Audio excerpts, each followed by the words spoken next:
Hello friends, जय हिंद। तो देखिए, इस वीडियो में हम लोग जो है झारखंड उत्पाद सिपाही प्रतियोगिता परीक्षा 2026 के लिए जनरल साइंस का प्रैक्टिस सेट 17 करेंगे। फ्रेंड्स, अभी तक हम लोगों ने 16 प्रैक्टिस सेट देख लिया है और प्रत्येक प्रैक्टिस सेट में आपके प्रश्न जो रहते हैं 20 रहते हैं और सभी का आंसर हम लोग विस्तार में समझते हैं, जानते हैं। आपका जो परीक्षा का तिथि रखा गया है वो रखा गया है 22/3/2026। ठीक है, तो आप लोग परीक्षा की तैयारी करते रहिए, समय को बिल्कुल मत बर्बाद करिए। और चलिए हम लोग शुरू करते हैं प्रश्न संख्या 1 से आज का प्रैक्टिस सेट का। जो लोग नए जुड़े हैं चैनल को सब्सक्राइब करिएगा, डेली ये वीडियो हमारा सुबह में 7 बजे आता है। आगे चलते हैं। तो देखिए फ्रेंड्स, पहला सवाल आपसे पूछा जा रहा है कि शुष्क सेल जो है का एनोड जो है किससे बना होता है। जो शुष्क सेल है इसका एनोड जो है किस चीज़ का बना हुआ होता है। तो देखिए, इसका आंसर सभी लोगों को हालांकि पता ही है, ग्रेफाइट का बना होता है, यानी कि कार्बन का। ठीक है, ग्रेफाइट यानी कि कार्बन का बना होता है। शुष्क सेल जो है एनोड जो है ग्रेफाइट कार्बन से बनाया जाता है। उसके बाद देखिए अगला सवाल, प्रश्न संख्या 92 माने कि 2 नंबर का सवाल। ध्वनि ऊर्जा को वैद्युत ऊर्जा में परिवर्तित करने वाले यंत्र का नाम क्या है। ध्वनि ऊर्जा को वैद्युत ऊर्जा में जो बदल सके या फिर जो बदलता है उस यंत्र का नाम क्या है, परिवर्तित करने वाले यंत्र का नाम क्या है। सही आंसर देखिए इसका हो जाएगा माइक्रोफोन। ठीक है, ध्वनि ऊर्जा को वैद्युत ऊर्जा में परिवर्तित करने वाले यंत्र का नाम माइक्रोफोन है। अगला सवाल देखिए, एक सामान्य नेत्र के लिए, नेत्र मतलब आँख, ठीक है, एक सामान्य नेत्र के लिए सुस्पष्ट मतलब अंग्रेजी में हम लोग क्या कहेंगे, क्लियर यानी कि सुस्पष्ट दृष्टि की न्यूनतम दूरी क्या है। अब मान के चलिए हम लोगों के पास 2 नयन है, माने कि दो आँख है। अगर यदि इस आँख से हमें देखना है, ठीक है, हम किसी चीज़ को देखना चाहते हैं, आप लोग भी ये प्रैक्टिकल कर सकते हैं। तो आँख की दूरी से अगर यदि आपका न्यूनतम 25 सेंटीमीटर का दूरी नहीं होगा तो आप कुछ भी नहीं देख सकते हैं। अभी आप वीडियो देख रहे हैं, आप एक अंदाज़ा लगाइए, एक हाथ आप माथा पे रखे हुए हैं तो एक हाथ आप ऐसे आँख पर ले जा करके रखिए और देखिए कि 25 सेंटीमीटर से कम रखेंगे ना तो आपको कुछ भी स्पष्ट दिखाई नहीं देगा। दिखाई दे सकता है लेकिन स्पष्ट माने कि क्लियर नहीं दिखाई देगा। ठीक है, लेकिन जैसे ही 25 सेंटीमीटर से आप दूरी करेंगे आपको सारा कुछ क्लियर दिखना चालू हो जाएगा। 25 सेंटीमीटर बहुत ज़्यादा दूरी नहीं होता। आप लोग कहेंगे कि सर 25 सेंटीमीटर ये बहुत ज़्यादा दूरी नहीं होता है। ठीक है, इसको ध्यान से याद रखिएगा आप लोग। 94 नंबर सवाल, हाइड्रोजन बम का आविष्कार किसने किया था। 94 का आपको आंसर करना है ऑप्शन डी, एडवर्ड टेलर ने। ठीक है, हाइड्रोजन बम का आविष्कार एडवर्ड टेलर ने किया था। अगला सवाल है, निम्नोक्त में मतलब कि नीचे दिए गए चीज़ों में निम्नोक्त में ध्वनि का वेग सर्वाधिक किस में होता है। अब ध्वनि माने कि साउंड है ना, ध्वनि माने कि साउंड का जो वेग है, साउंड का जो स्पीड है सबसे अधिक किस में होगा। जल में होगा, नहीं होगा। वायु में होगा, नहीं होगा। लकड़ी में होगा, नहीं होगा। सर किस में होगा, सब तो काट दे रहे हैं भैया। ये होगा आपका इस्पात में। इस्पात में जो है सबसे अधिक ध्वनि का वेग होता है। बहुत बार यदि आप लोग के घर के आसपास में ट्रेन का पटरी होगा ना, जैसे हम लोग के आसपास में ट्रेन का पटरी था, ठीक है, तो हम लोग क्या करते थे ना, बचपन के टाइम इतने ट्रेनें नहीं चलती थी, आप लोग भी ये काम नहीं करिएगा। हम लोग ट्रेन जब आने वाले रहते थे ना तो उसके बहुत देर पहले 5 मिनट पहले यहाँ पे कान लगा के सुनते थे। तो यहाँ पे ट्रेन है और यहाँ पे हम लोग सुनते थे बहुत दूरी से भी, तो इसमें आवाज़ आता था। ठीक है, क्यों आता था, क्योंकि ये जो गाड़ी जिसमें चलती है वो क्या है, इस्पात है, समझे। तो इस्पात में सबसे अधिक क्या है, ध्वनि का वेग है, माने कि ध्वनि का स्पीड है। अगला सवाल देखिए 96, मानव का सामान्य रक्तदाब कितना होता है। हमारा जो बीपी है जिसको हम लोग कहते हैं ब्लड प्रेशर, ठीक है ना, जो हमारा जो रक्तदाब है उसका स्वस्थ मानव का कितना होना चाहिए, 120/80 होना चाहिए। ठीक है, अगर यदि ये गड़बड़ हुआ थोड़ा बहुत 5-10 आगे पीछे चल सकता है, लेकिन अगर यदि 120 के जगह पर 150 हो गया, 140 हो गया, 160 हो गया, 200 हो गया तो बहुत दिक्कत है। 120 की जगह पर अगर यदि 110 से नीचे आना चालू हो गया तो उसमें भी दिक्कत है। ठीक है, लेकिन स्वस्थ मनुष्य का जो है 120/80 बिल्कुल सही है। 97 देखिए, किलोवाट घंटा एक यूनिट है। किलोवाट घंटा एक यूनिट है किस चीज़ का। 97 का क्या आंसर करना है, 97 का करना है ऑप्शन ये। ठीक है, ऊर्जा का, किलोवाट घंटा ऊर्जा का यूनिट है। अगला सवाल देखिए, उपास्थि तथा हड्डियों के निर्माण और संपोषण में आवश्यक तत्व जो होता है वो कौन सा होता है।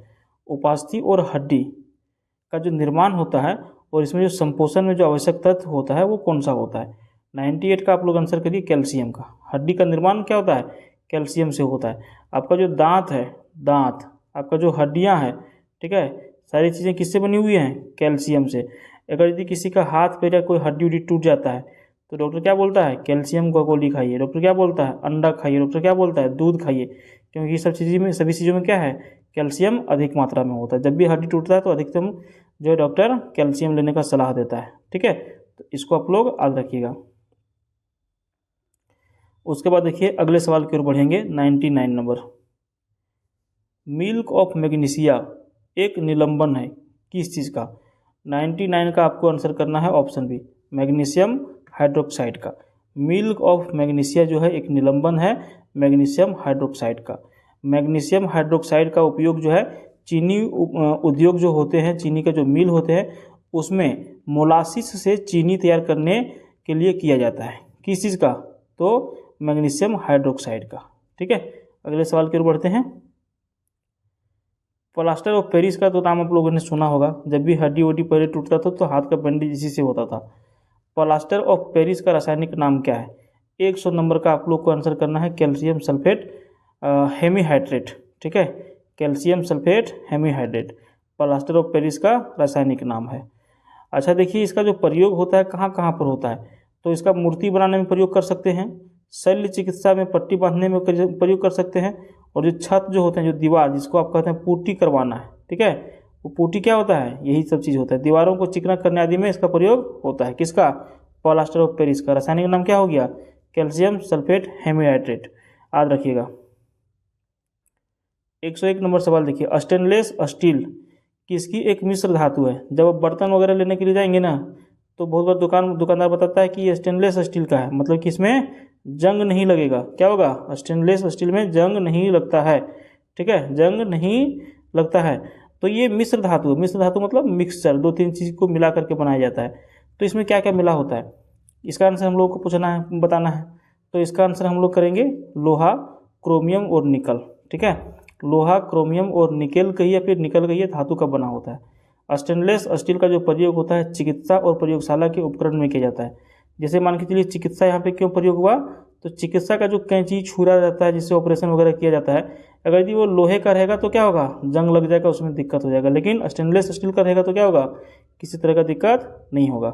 समझे, इसीलिए वहाँ पर इसका प्रयोग होता है। अगले सवाल की ओर बढ़ेंगे हम लोग। 102 नंबर सवाल है कि कांच को नीला रंग निम्नलिखित में से कौन प्रदान करता है। कोई व्यक्ति नहीं प्रदान करता है, इसी का अपना जो अप्रूव वगैरह कुछ कुछ होता है वो प्रदान करता है। तो कांच का जो नीला रंग होता है वो किससे प्राप्त होता है, कौन प्रदान करता है। 102 नंबर का आप लोग आंसर करिए, कोबाल्ट ऑक्साइड का।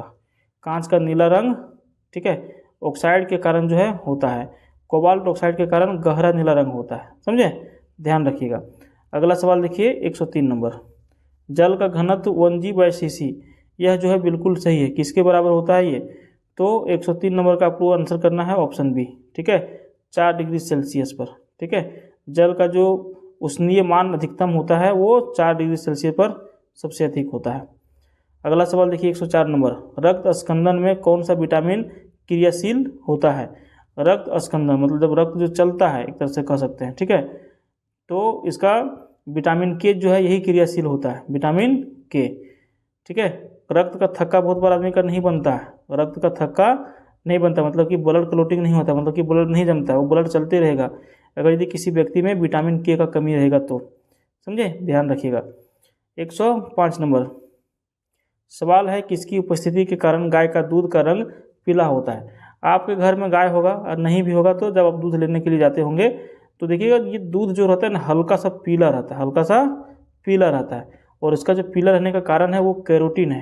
क्या कारण है, कैरोटीन कारण इसका। ठीक है, कैरोटीन के कारण जो है होता है। अच्छा, दूध में देखिए होता है लैक्टिक अम्ल पाया जाता है। अगर आपको पूछा जाए कि दूध में कौन सा अम्ल माने कि एसिड पाया जाता है तो आप क्या कहेंगे, लैक्टिक अम्ल कहेंगे। सर क्या कहेंगे, लैक्टिक अम्ल। ठीक है, लैक्टिक अम्ल, तो इसमें लैक्टिक अम्ल पाया जाता है। अच्छा देखिए, दही जो है खट्टा हो जाता है, दही जो है खट्टा हो जाता है, क्यों होता है, तो यही जो दूध में जो लैक्टिक अम्ल होता है ना, ये लैक्टिक अम्ल से बदल करके लैक्टोस हो जाता है। ऐसे हम लिख देते हैं यहाँ पर लैक्टोस। जब लैक्टिक अम्ल बदल करके लैक्टोस अम्ल बन जाए तो दही का जो टेस्ट होता है वो खट्टा हो जाता है। ठीक है, तो इसको भी आप लोग याद रखिएगा, दही का खट्टापन लैक्टोस अम्ल के कारण। अगला सवाल 106 नंबर, एंजाइम जो होता है मूल रूप से क्या होता है। एंजाइम देखिए मूल रूप से प्रोटीन होता है, आंसर सी करेंगे, मूल रूप से प्रोटीन होगा।